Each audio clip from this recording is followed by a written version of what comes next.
Hey, what's up, everyone? Danny here, and I just wanted to share with you a quick message today on things that have been kind of going on as far as my life and my recent decision to leave the corporate world and go 100% full force with my online business. Now, the biggest thing that has been on my mind, and this isn't just recently, this has been over the past couple of years, is, you know, making that choice and making that decision and, what it would be like and, when is the right time. And the real answer, is that I've come up with is, and people have told me before as well, is that there really isn't a right time for anything really. I mean, think about it like, for any of you that have children out there, when is the right time to have kids?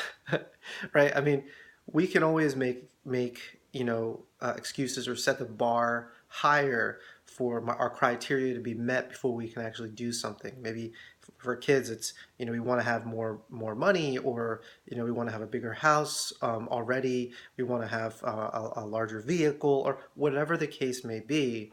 Maybe I need to be in a higher position at my job. So there are a lot of different reasons why you might put off something like having children.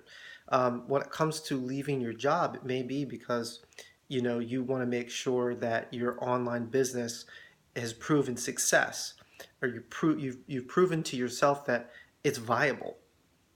And the only reason that there's a question of viability in your mind is because you personally haven't done it, you personally haven't experienced it. You may see all these other people out there doing it, but until you've had some success, you won't feel comfortable in doing it. And that's just natural.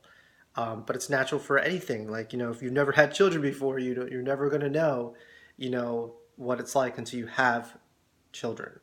And I use this analogy just because it resonates with me, and hopefully it resonates with you, or you can find some sort of inspiration in it. Is that my decision to leave my job was, there is some calculation that should be some due diligence that should be put into it before you decide to do something like this.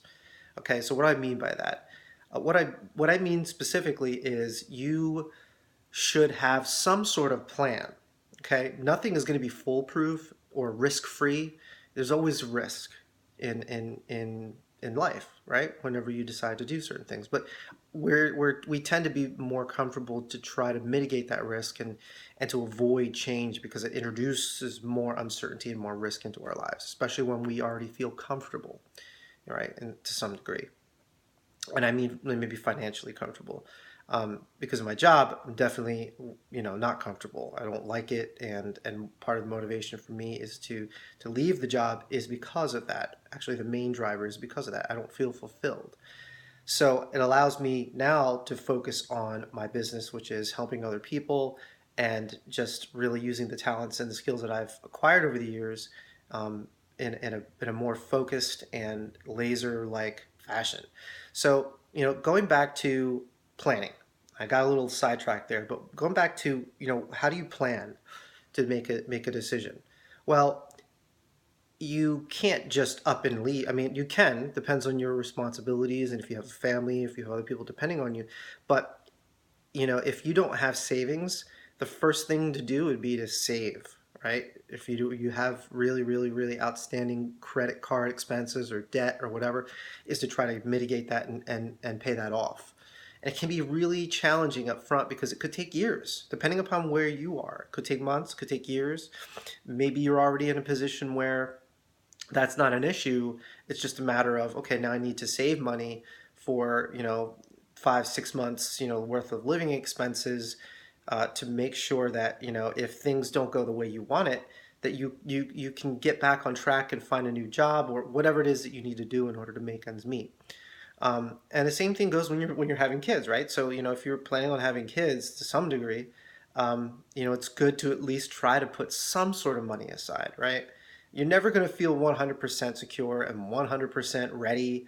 And if you do, well, then that's more power to you, right? But most of us, at least for me, know that it's there's always going to be a little uncertainty, a little feeling of uncomfortableness.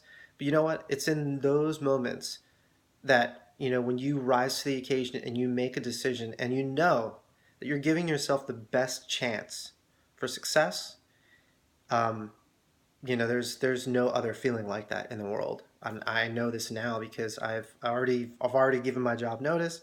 I am really ready to be full swing, focused on blackbeltentrepreneur.com, and just you know engaging with other entrepreneurs and helping other like-minded people, really take their businesses. I don't like to use this term, cliche like, but really take their businesses, grow them, and take them to the next level, so that you can, use your time wisely, use it to your advantage however you want, whether it's building new businesses or spending more time with your family or more time on yourself. I mean, those are some of the things that are really kind of hard to do when you have a full-time job and you're reporting to someone else, and living um, living basically according to someone else's plan. So anyway, I hope that that gives you some sort of insight into, what it is you need to do or need to think about if you are seriously considering, um, leaving your job for pursuing something for yourself and starting a business online, or even offline. All right, take care, and I'll talk to you soon.